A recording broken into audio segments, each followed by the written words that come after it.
channel. I do hope you're doing well. So, we're back in loungewear. Difference is the girl's got a bit of slap on because I've actually been doing quite a bit of filming today. But my lovelies, as you can see by the title, today's video is another episode of Sit Down with Shan. And I was a little bit stuck this month of what topic to go and say. I've planned all my other months, but July was kind of an iffy month. I didn't know what to do. So I thought, we've done body image, So this month, even though it is a happy month, because 31st of July, as you all know, is Mama G's birthday, it is also a sad, bittersweet month because it is also Nana G's anniversary and her birthday.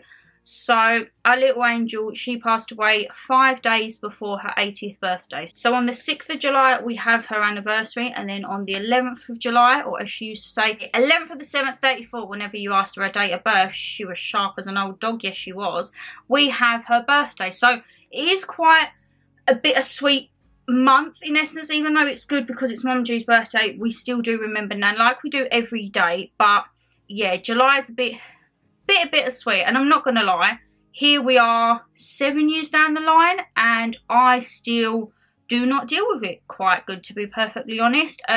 Mama G is a lot better than me, but let's stop rambling because that's what this video is about. I thought this month we could talk about grief, how we deal with it, how we overcome with it, the daily struggles of it, and everything just like that. So I have asked over on my 2 Instagrams, the food and the lifestyle. If you didn't know, I have a food Instagram and a lifestyle Instagram. They're always down in the descriptions box. And I'll always ask over there when it gets to a Sit Down with Shan episode, the topic of the month and anything you want to put in, whether it be questions, your experiences, your advice, anything like that. It stays completely anonymous, but every little bit helps for the channel, I guess. So, get comfy, you know it's going to be a long one. Will I cry during this? I'm hoping not. I'm feeling very strong today, you know, and I've got a face of makeup, so I don't want to be ruining my mascara down my face. But hey, this is me, who knows? Shan, stop rambling and let's get in with another episode, my lovelies. Right, you also know with me, the angles are going to change throughout this because you know we like to get comfy. Probably by the end of it, I'll be curled up on the cushions and you'll be over there somewhere. But, as I say, this month's topic, my lovelies, is grief and how we deal with it, any tips, how to overcome it.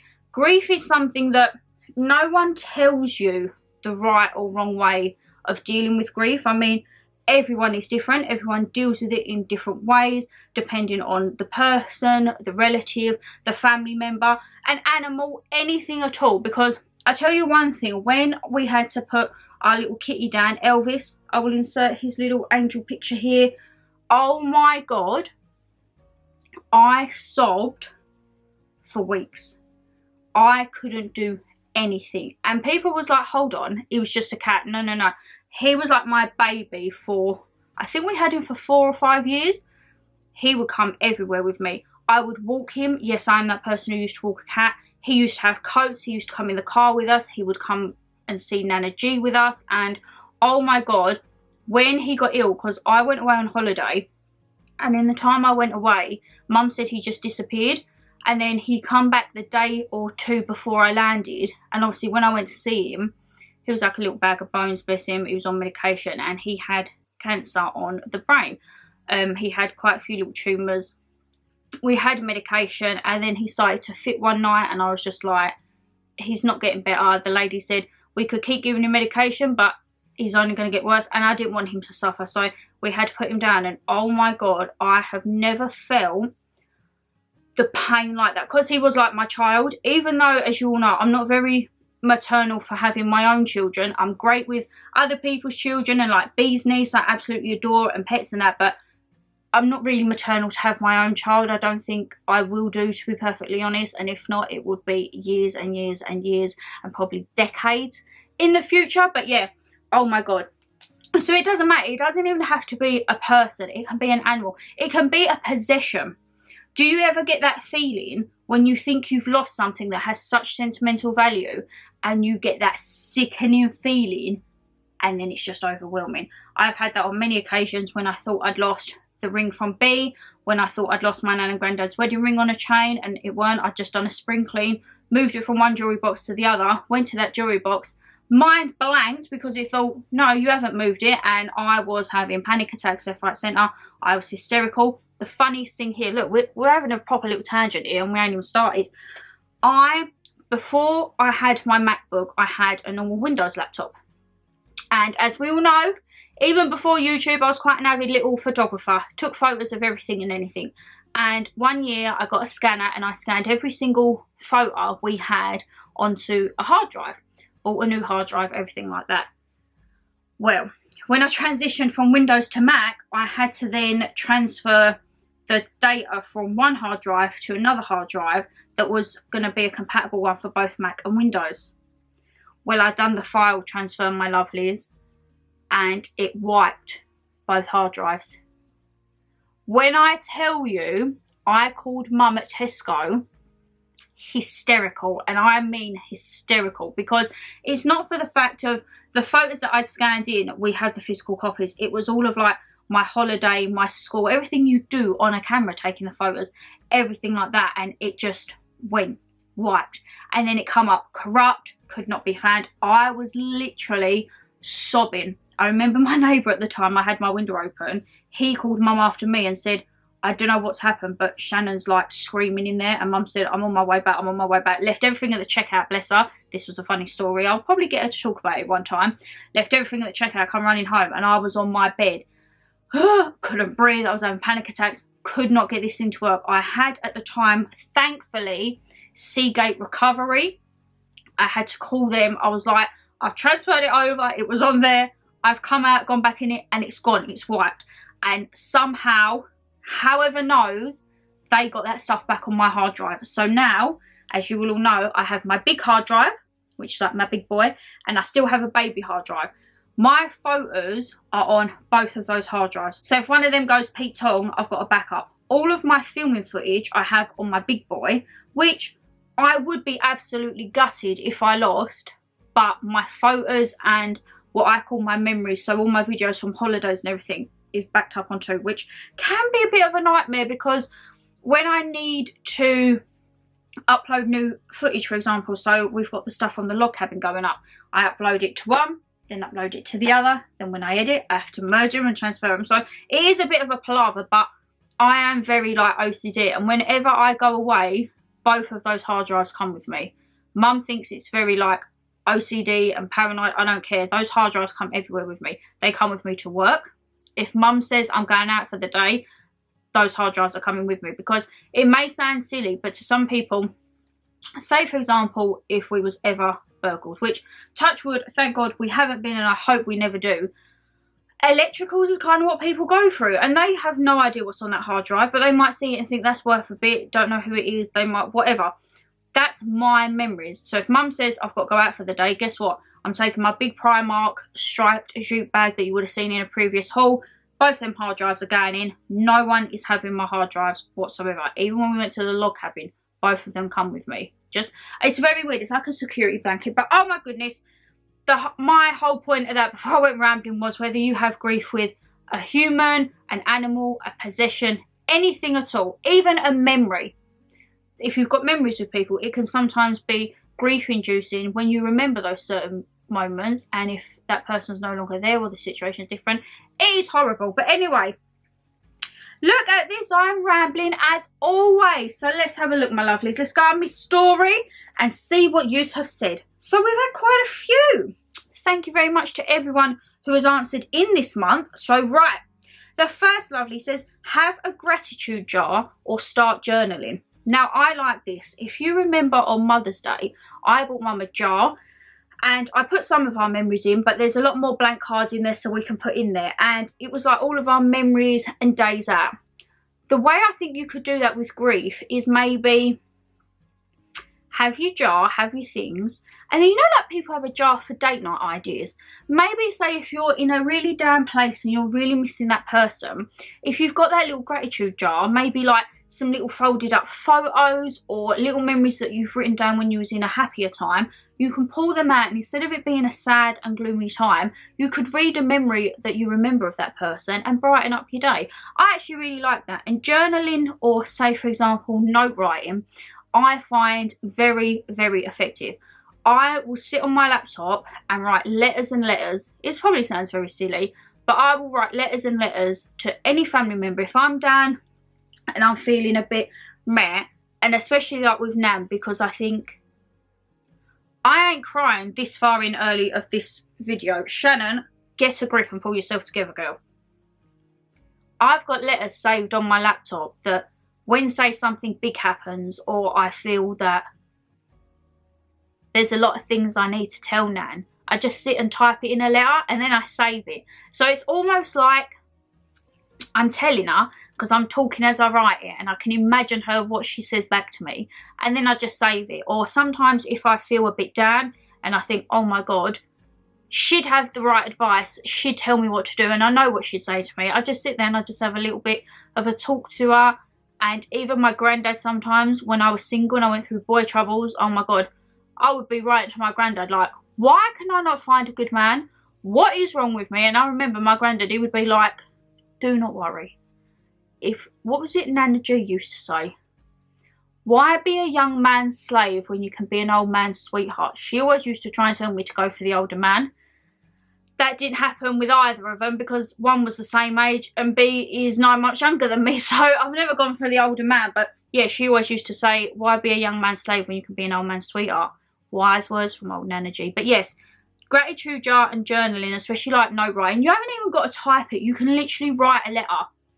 And you know the saying, like, if you're annoyed at work, you type that email but you never send it. You just type it, vent it, delete, never send it. The amount of times I've almost sent emails like that, and you think, oh, that's where you get the sick feeling. But yes, anything to do, even if you don't want to write, just speaking. I think there is nothing better when you're down in the dumps. It probably sounds quite sad, to be honest. Running a nice, hot, steaming bath where you literally get in and turn to a lobster and have a good cry. Let it all out. Have a few words with yourself. Have a few words to that person if you want to talk to them. Let it all soak out of your pores. And then you get out the bath or your shower and you're like, right, your face is all red and puffy because you've had like absolute steaming hot bath. You've been overexerting yourself and you've been crying your eyes out. But you come out, put on a new fresh pair of PJs, put on a face mask and you're good to go. I think there's nothing better than that. And I'm quite partial to that. Probably not too bad at the minute. Maybe I'd say once a fortnight, coming up to once a month. It takes a lot to get me to that stage now, but especially this time with Nan, like this month, I've been, I go very quiet at work. I will make minimal conversations with people because it's either to the point where I think I'm going to talk and I'm going to cry, or I'm going to talk and I'm going to flip out, because I still haven't learned that balance yet with grief. Like when you can wake up and be done with it, not be done with it, but like you can be stable. I would say on those occasions I'm very unstable. I don't quite know how to take it. B noticed, because I think he saw me on Nan's anniversary and he came around and he was like, all right, and I was like, and he knows just to like, okay, she'll talk in her own time. We put like a funny film on that night. But yeah, Mama G goes very quiet, but she tries to keep herself busy. Like that week, oh my God, everything in the house got done. Literally everything was clean top to bottom. That's how she deals with it. And she treats herself to a nice little glass or two or bottle or two of vino. That's her way of dealing with it. I just go very quiet and I don't like contact with anyone, because I feel if someone's going to talk, it's either going to go one or two ways. And I don't know which one it is. So I did have a bit of a mare when I was cooking dinner. I did have a bit of a meltdown at the thing, and Mama G come in and she was like, you all right? Because obviously all my eyes were puffy. And I was like, yes, the onions. And she's like, all right. When I'm like that, no one, the worst thing you can do, and please tell me if anyone else is like it, is say, are you all right? Oh my God, do not say that to me, because again, I'll either absolutely crumble into 1,000 pieces, or my back will go up and I'll be like, yeah, I'm fine. Why? Because I hate crying in front of people. Absolutely hate it. Like I can stand at my stove and cry into my little pan of spaghetti bolognese, or I can go in the bathroom and cry. I can go in my work's toilet and have a cry. But actually crying in front of people, I absolutely hate. You ask B, if anything happens, say we have a little bit of a Barney and I'm getting a bit sensitive or whatever, I will always turn my head and face the wall, and then he can tell, because I do this thing with my hands. When I do this, I'm going to show you, it's very weird. I almost like rub my thumbs and then rub all my fingers together, And when I do that, I am either literally at the point of I'm going to punch something, or I'm trying to like keep all of it in because I know I'm actually going to like break down. And yeah, I don't like crying in front of people. Maybe am I the only one? And also I get told by many people I'm an ugly crier. You would have seen me on here. I've cried many times. I am that ugly crier. I'm that horrible face. But hey ho, can't do anything. I have digressed so much, but thank you very much, my lovely. The gratitude jar and journaling, I completely understand. Writing it down, typing it out, voice noting it out, saying it out loud, whatever. I think that is a great way. Another one of my lovely says, something in my mind just shuts it out and I get on with it. I love that for you. That is what I need to get my mentality to be like. I would love to be able to wake up and just think, it's Nan's anniversary or Granddad's anniversary or their birthday, and just be like, it's going to be a good day. I wake up and when I see those dates, they are imprinted. And as soon as I see that date, boom, that's it. Can't even change my mindset. We could be anywhere in the world. I could be living life in Bali or whatever, and if I wake up and that's that day, I'm not doing anything. So it is very, and I think you've got to have a really good mindset. So I actually applaud that lady, because I can't do that. I haven't been able to do that. Mama G, see, I think she is good. Like, some years is worse than others. The first year, oh my God, terrible. And I think the thing is, the first few years it was horrible because we actually buried Nan the day before Mama G's birthday. They wanted to do it on Mum's birthday, and Mum was like, I'm not burying my mother on my birthday. So the first few years was a bit too much, because we'd have the anniversary, then the birthday, then the day before Mum's birthday we'd remember the funeral, and then it was Mum G's birthday. So it was all a bit of a whirlwind of emotions, my lovelies. But as the years have gone on, it doesn't get easier by any means. Everyone seems to say like, oh, it gets easier over time. It doesn't. I think it gets harder, because as we're growing up, it's like there's more things. She's not going to go again. There's more bigger things. I ain't even got a drink, my lovelies. I haven't even had a drink this morning. I ain't even got one here with me. I've got no coffee, no gin. I think, come on Shan, get a grip.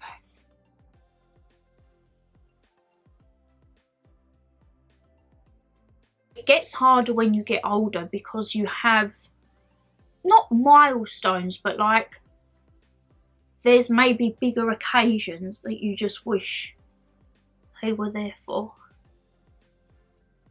I need something like, what's it, High School Musical? Ma! Come on. You've got a full face of makeup and you've got new lashes on. Do not ruin it, Shannon Lee. Is your girl good? I think your girl's pulled together.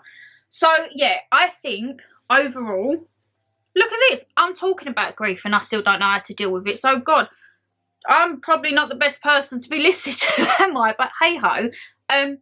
Yeah, I think it does get harder over time. And then certain years it will be harder. Like Mum G's 60th last year, I would have loved Nan to be there, because we found pictures from Mum's 40th and 50th.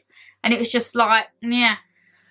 But, yeah, Mama G had to go through grief quite early on. So, I think my first loss that I was aware of was my granddad. And I was 9 years old, I think. Even back then, it was very weird. I went and saw, I've seen all my grandparents. I've still got one Nana, she's alive, up north, Nana M. I went and saw my granddad, so 9 years old, and I always remember we walked into Western Co, and I had a little step that I walked up, and I looked over, and I was like, Granddad! Because obviously, they're dead. That was the first dead person I'd seen. And I was just like, he's so cold. I remember feeling his head, and I was like, he's clammy. No, that's not right.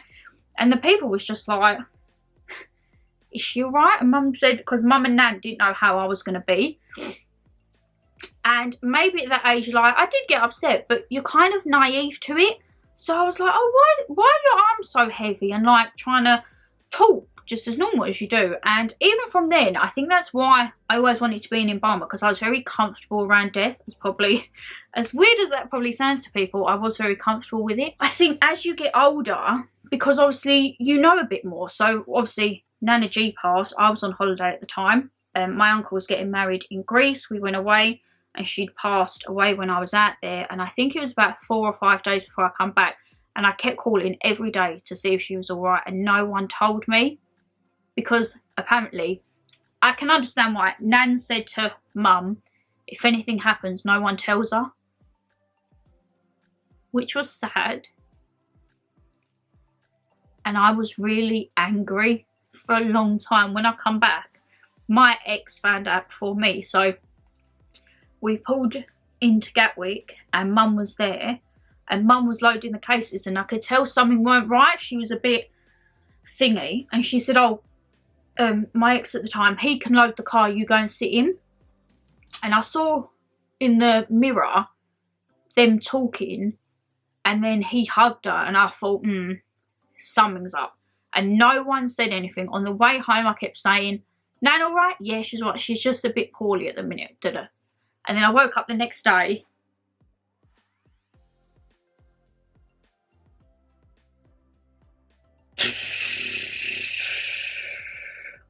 I can't even blame that it's time of the month, because it's not. I'm just very hormonal today. What is up with me? Woke up the next day because she loved donkeys. My Nana G loved donkeys. And I'd picked her up like a donkey's tray because she was in hospital when I left her. So I thought she could have that for her meals. Picked her up a little donkey plush toy. And I woke up so early the next morning and I was just like, come on, I want to go see Nan. And then Mum just burst into tears and I was like, she's gone. And then I got angry, really angry. I went into our garden and sat on our bench. I wouldn't talk to anyone. Didn't even talk to Mum for about 2-3 weeks. Didn't talk to my dad for the same time because I'd still been in contact with him when we was away and he didn't tell me.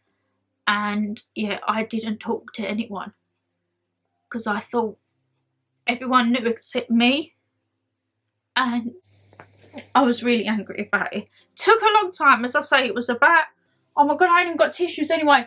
Don't let it drip, Shan, don't let it drip. Look at this reality of a sit down with Shan, eh? Oh my goodness. I'm such a wet wipe today. What is up with me? And we went to go see Nana. Mum called the hospital chapel that morning when obviously I'd been told, because I said I want to go and see her like now. My ex went home and I went to see Nan, and bless her. I mean, when I saw her, I just said, could you not have waited till I got back? I was like, I've bought you all this stuff. I put my little donkey in with her straight away. And we saw her every day. Nana G lived in Kent, so we travelled to Kent every day. I would go, was I working at that time? No, because I'd stopped work to help care for her with Mum, so I didn't have a job at that time. So I was literally, we went to Kent every day.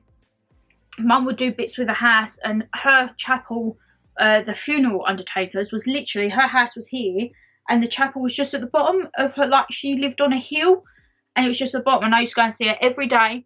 We was come like best friends with the undertaker company.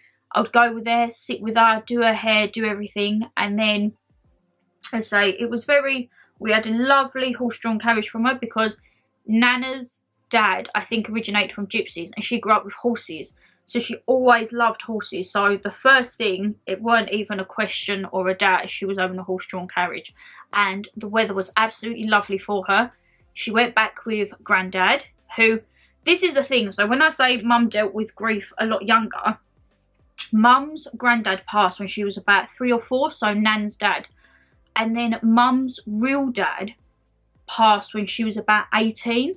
So the man that I call Granddad is in essence my step-granddad, but real Granddad passed away many, many years before I was even born. So Mum had to deal with that when she was very young, losing a parent. So she dealt with it and she had to deal with it a lot younger than what I was. As I say, she dealt with it at 4, and then like imagine turning 18 and your father passes away, which I think, I'm not saying she's the only person. There's probably a lot more people out there who have lost parents younger and had much horribler situations, but she kind of was better dealing with it in a way. I think it's very weird, like, I don't know, just deal with it young. My dad, he dealt with grief quite early on. I think he was younger, I'm going to say 14 to 16. He lost his brother, so that was very bad for them. My dad was one of 5, and they lost their eldest brother when he was, I think he was between 14 and 16, and they lost my brother, so he had to deal with it, and all of my uncles had to deal with it, and obviously Nan's family and all that. Nana M, she's the one still alive up north, but everyone deals with it very differently. Like, let's roll on to Dada, for example.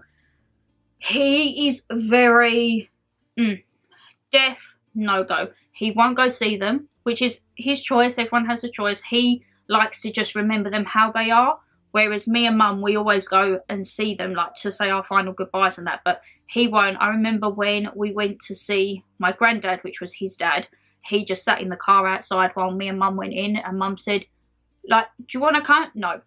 He wouldn't see Nan, he wouldn't see granddad down here, and he wouldn't see his dad, and I don't think he saw his brother. He likes to just remember them how they are, which I know a lot of people do. But yeah, it's very that went on such a big tangent, didn't it? Well, we did have a bit of a meltdown, didn't we? But as I say, that just shows how it can vary from whether it be a person, an animal, an object, a possession, a memory, anything. We all deal with it differently, and it may be like when we speak about it and it triggers, that's why we get upset, or it's the remembering of them, or thinking they should have been here for this, they was took too soon, anything like that.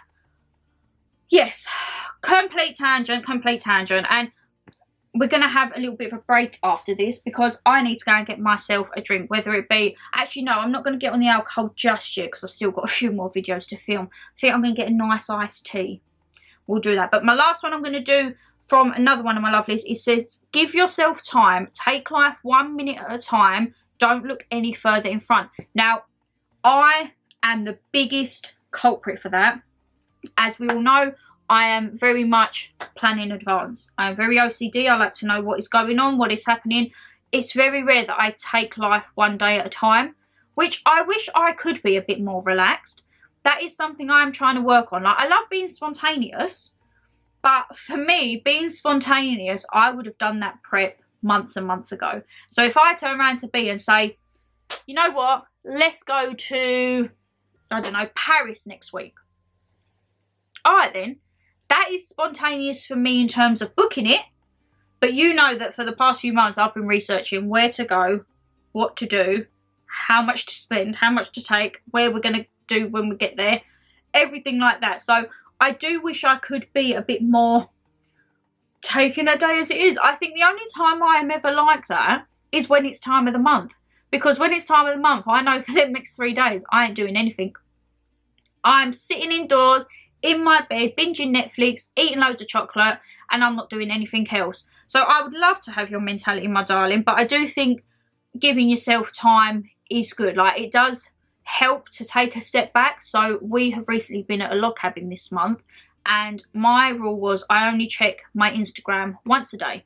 Check my YouTube and Instagram once a day, which I would do in the evenings. And you know what? I absolutely loved it. I would probably be on there for about half an hour an evening just to like actually catch up, because I did have stuff that I needed to do on there. But it was so nice just to like be off your phone and live in the moment. So yes, I do highly, highly love that little comment. And you know what, my lovelies, we're going to flip over to our other story on our other one. Wow. And I'm going to get a drink before we get into this one, all right? Here we are. I told you we'd get comfy on the second half, didn't we, my lovelies? So, right, over on the next one. I find looking through old photos lovely for the mind, but painful for the heart. I totally get that as well. Because you think by looking over photos, yeah, you remember those good times, but then it literally will sink into you that you're not going to have any more good times with them. And that is literally all you have, the pictures. That is why I am such a thing. I think ever since I was little, I love taking photos, I love taking videos, because I have a thing, memories. I want there to be memories and memories, even if I don't have children, for them to look back on, for me to look back on. And I just like to have a lot of things to look back on, to see how you've changed, how you've grown, how you've aged. My God, I was watching some videos the other night of me in Cancun when I was 21. 5 years ago, that's half a decade. And I just looked and I thought, my God, I didn't have a care in the world, which I don't now, but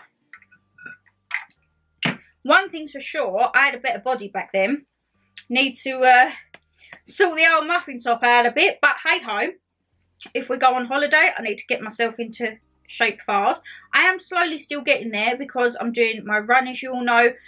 I think that's another thing. So this September, I'm actually doing a 10k or 10 kilometers charity run for cancer research, because I think especially during COVID, they've really struggled, because you think all of the stuff they do, like their fundraisers and that, you couldn't do because of all social distancing and everything like that. So I'm doing that in September. Found one. It's about just under an hour from where I live, so that's not too bad. Hopefully the weather's nice. I'm actually having my hair done the day before the run, so I'm going to be all fresh and preened. But then my hair's probably going to get a sweaty, greasy mess, because I'm actually probably going to die doing it. But I've not done too bad. When me and B was at the log cabin, which you'll see in the upcoming vlog, we done like a forest walk, and we done 5 kilometers on that. And that was just a very slow, steady walk. And I think that was just over an hour that took us. But obviously, if I was in the mode and I was actually fully paying attention and jogging and not just doodling with my camera, I think I'll be all right. So yeah, I'm doing that. All information is down in the descriptions box. If you would like to contribute via a donation, you don't have to, but it's just down there if you would like to. And thank you to everyone who has done so far. But yes, hopefully I can hit my target and be a nice little day out and raise some money, because I had an email from them the other day and it said 1 in 2 of us will get the C word, and they've lost so many hundreds of thousands of pounds within the fundraising of what they would normally do during COVID, because obviously restrictions and everything like that. So yes, that's what I've done, and I done that for Nana because I thought I need something this year to channel and like actually just to focus on. And I thought, what better? She will probably be looking down on me laughing as I run like a Peppa the Pig, but hey ho, I'm all here for it. We done an Alzheimer's walk, God, 5-6 years ago for my auntie, and that was great. We done that up in Kent Leeds Castle, me, my aunt, and 4 of my cousins, I think 4 of my cousins. We all done the walk around Leeds Castle, and that was great. Raised some great money for that. Once again, another cause. Cancer and Alzheimer's dementia is like very close to my heart, those 2 charities, or like the charity base of that. So yes, very excited to doing that. So don't even know, where was we even talking, my lovelies? The photos, yes, looking the photos, painful for the heart. Scrapbooking. You're going to laugh at me, because last year we bought the scrapbook, we bought all the bits and bobs, and I wanted to do it last year in Vlogmas. Well, the scrapbook's still sitting down there with all the bits in the bag, my lovelies, and the photos are God knows where in the house. But that is something we do need to actually get done. But because I'm very OCD, I want it to look a certain way. They've all got to be done in age orders, time orders, era orders, all of that jazz. So that is going to be something that I want to, hopefully I can maybe start this winter. Even if me and Mama G just take, say, an hour a weekend or a couple of hours of a weekend, sort through them. Because once that's sorted through, I can stick them all down and do all of that jazz. It's just literally, I think, the organisation, because some of the stuff where I weren't even born, I have no idea, and Mama G will be better with the ages of that. So yes, that is something, and I do understand. You look on them and you think, I just wish they were here. Or you say, would take a photo, say like if me and Mama G go out and we take a photo, you think Nan would normally be in that. Sorry about that, my lovelies, I won't have a mental block. I think someone's like dragging something down the street. Great. Right. I had quite a few responses from one of my lovely, lovely ladies whom I follow on Instagram and also YouTube. I won't say her name because I say these are all anonymous, but absolutely love her. So get comfy, because this is a little bit of a long one, but it covers some great topics within that we can go through it. So first of all, she says, My horse died a couple of years ago. She's the reason why I live now. I live life how she would want me to live it, and to be happy for her that she's not suffering anymore. In Valhalla, eating her weight in Oreos, being bossy in the field, she taught me the more sadness and fear I feel, the double of sadness will come. It still hurts thinking about her, but at the same time it's peace. She was my daughter and our bond was unbelievable. Lots of our vets were shocked on our relationship. Daily, however, I cope through it by telling the universe thank you for sending her to me. And it works. If anyone is struggling, especially times like these, can I send a huge hug around? I'm sending a big hug to you, my lovelies, because you're an absolute angel. And I love this because, you know, like when I say about Elvis, sometimes people don't understand the extent of grief when it comes to pets. So this lovely lady, she had her horse and it was like her daughter. And I love it. In her eating her weight in Oreos. I love that. You go, my darling. And again, it's that thing, they're not suffering anymore. So it is peaceful to know that they're okay and they're out of the pain and everything. But it's bittersweet for us, because if we could take that pain away, like I'm sure this lovely would do, if I could have took that pain away from my Elvie, oh my God, I would do it in a heartbeat. So I do completely understand that. And I love how when she says in there, the vets were shocked on our relationship. I get that, because when we come out, there was another family whom I think they had a dog that they were putting down. And they come out and I can't judge, because grief is different for everyone, as I keep saying. But they come out like they just, I don't know, like dropped off their shopping at someone's. They just come out and they were so, signed the paperwork, thank you, bye-bye, and walked out. Oh my God, I come out, I was like hyperventilating. I thought I was going to be sick. I had to rush out because I thought I was going to throw up. I couldn't speak. You know when you cry that much and then, it's going to sound disgusting, you get like an icky nose and you're like, and there's too much saliva, everything like that. Everyone deals with it differently. But the lady on the reception, she said to Mama G apparently, because Mum come out, and Mum was tearful, but Mum wasn't as bad as me, because I was the one predominantly who spent all the time with him. And they said to Mum, like, is she all right? And Mum was like, it's just like, she's going to take a while. And oh my God, I was, no, hysterical. Absolutely hysterical. And she was just like, we haven't seen anyone like that. And Mum said, like, she was very close to him. You've got to think, this cat we'd had for like 4 or 5 years. He used to sleep at the bottom of my bed. He would have priority in my bed over my ex. If he wanted to be in that bed, he didn't like my ex either. That was the funniest thing ever. If my ex got in the bed, he would hiss at him and he would go to claw him to get him out of that bed. Absolutely love that for him. He used to, if I was in my bedroom at the night, I would hear a, I'd pull open my curtain, he'd be sitting there on the windowsill. I'd open the window to let him in. He'd jump off and run down the garden. A few minutes later, I'd get back in bed, I'd hear, I'd say, Elvis, come on now. It's not going to be, it's not fun and games, all right? No, he'd be out and then, and I've got this photo of him on my windowsill. If I can find it, I'll insert it somewhere around here. You couldn't be mad at him sitting on your windowsill. He had the loveliest little face. Oh, I just loved him. He'd let me dress him up. He'd let me put outfits on him. We used to put him on a lead and walk him around the garden. He weren't too good on the lead at first. If I walked with treats, that was my way of bribing him, because he did get a bit tub at the end. So I wanted to like get him moving. So I used to like walk and hold a treat and we'd like do a few laps. And then say when he got ill, I come home from holiday and I was like, my God, like Nan passed when I was away and now the cat had passed. Well, the cat had got ill while I was away. And he was just like a little bag of bones, bless him. And this is where it probably sounds weird as well. I keep things from people or anything that's passed that I hold sentiment. So I don't know if you've seen on my vlogs before, I have a Boo Avenue pink and white cotton jersey flannel striped nightshirt. I have 2 of them. I have my one that I have now, but I had one previously. And the one previously was the one of my last pictures with Elvie, where I was holding him. And that was what I wore when we took him to the vets. And that will not get washed. That has been folded up and put away. Because it sounds so weird, it still has him on there. I can smell him on there. It's got like little bits of his fur. That will never get touched. That is away in a safe place. No one is getting that. No one is washing that. No one is chucking that away. That is mine. Likewise with my dad's dad, so Dada's dad, up north. When we went to spread his ashes, everyone spread theirs. It was fine. I spread mine, and the minute those ashes touched the floor, bearing in mind, it was a calm day. There hadn't been a single bit of wind, anything like that. Everyone spread their part. It got to me. As soon as those ashes hit the floor, they blew straight back and stuck onto my... I had like black paint and boots at the time. You think them boots are going to be reworn or washed? They're in a bag in the back room on the top of the unit, I think. All in, still with Grandad on them. People might think that's weird. And people who have like seen, or they say, what's that? I'm like, oh, that's my boots with my Grandad on.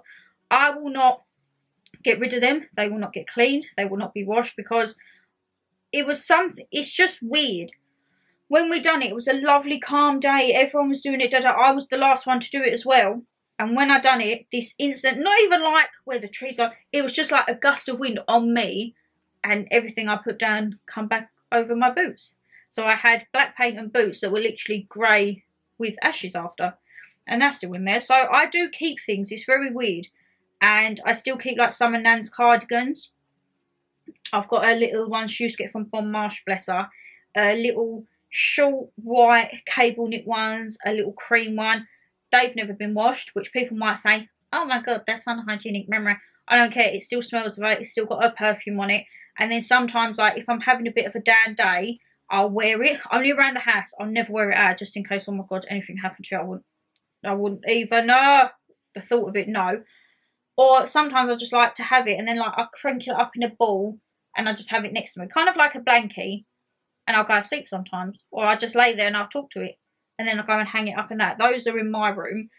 We've still got a few other bits of Nana G's. She loved a good faux fur coat. My Nana is where I get it from. And she also loved a good sheepskin coat. So we've got a couple of Nana's coats in Mum's room, and they won't get touched. I think Mum had the sheepskin cleaned because she'd had a fall once on it and she had all blood down it, bless her.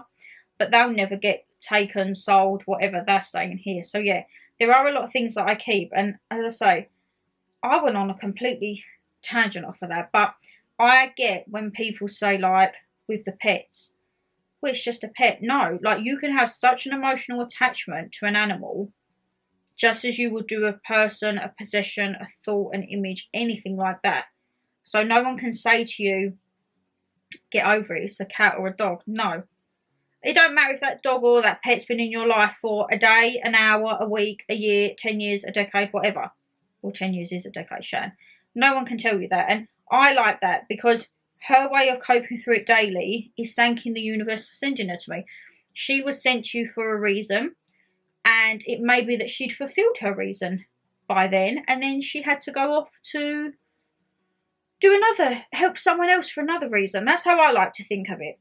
My analogy with death, there's quite a few variants, but the one that I like, and the one that kind of, as I say, calms me, like when I get into my manic episodes and I'm like, oh my god, and I'll sit there and I'll overthink everything and anything, is, I don't know if you've heard it, let me know down below, that when you pass, you see the white light. And then when a baby comes out, normally they're crying. So I like the analogy that I've heard, that when you're going into the white light, you're coming out as a baby and you're reborn, and you're crying because you're missing that old life. People might think I'm talking absolute waffle, but that's the analogy that I like, and the one that I want to stick to. That's how I think, and that's how kind of, not that it calms, well, it does calm me, but life is not like a game. You don't get to restart or replay your game and have however many lives. You're not like a cat who's got 9 lives, but some people may be, lucky them. But yeah, it's not a game where if I played on my old PSP and I think, oh, I've done rubbish on this one, right, I'm just going to restart and we're back to noon. No, you don't get that. You get one life, one shot at it, make it count. Do what makes you happy. And when that goes, don't even want to think about it. That's what freaks me out as well. What's going to happen to everything? What's going to happen to everyone? The world. What will... no, I can't get myself thinking about that, because then I'll just end up going in a thing. And clearly I'm not stable enough today, because it's not even Mother Nature and I've been having an absolute meltdown. But yes, I love that. And if anyone is struggling, especially in times like these, can I send a huge hug around? My hug is extended out to you, my lovelies, and my hug are extended out to everyone who watches this. And as I say, if you ever need a chit chat, catch me on my Instagrams down below, whichever one you want to click on or whatever. I'm on both of them, and we can have a chit chat. I've had many conversations with all of you, my lovely. There is no conversation or topic that is off limits with me. You know that. Just look back on the previous Sit Down with Shan, or look at a few vlogs. There is nothing off limits on this channel. We're all human. We all express things differently. We all have different ways of dealing with stuff. And we shouldn't be made to feel bad if we deal with something one way and someone deals with it. So if we all dealt with stuff the same way and we all had the same thoughts and all the same opinions, it'd be a pretty boring world, wouldn't it, my lovelies? But as of right now, I'm going to have a bit more of my iced tea, which, oh my God, you know me, home bargains, £1 for the little iced tea bag. I'm absolutely loving it. I'm going to finish this and then we'll get on with the outro, shall we? So, my lovely, it's probably not the best angle for you down here, seeing me double chins, but I thought we'd get comfy for the outro. So, yes, how do we deal with grief? Everyone and anyone is dealing with it in their own way. They do deal with it, whether you're one of these persons who can mentally block it out. I applaud you. I'm not at that stage yet, clearly. If you're someone who remembers someone every day, it's not a problem. There is no right or wrong way on how to deal with this, and I think it needs to be normalised. I think there's almost like a stigma attached to speaking about grief or dealing with grief or just being emotional in general, and we're all human. As I say, I don't like crying in front of people. I've just cried on here, and I've cried on here many a times in front of however many of you watch me, but yeah, it's just something that I need to learn with. I can go in the bathroom and have a good cry to myself, but crying in front of people, meh, I've still got to work on that. Got to work on balancing, so when to get the emotion to the anger to the stableness correct.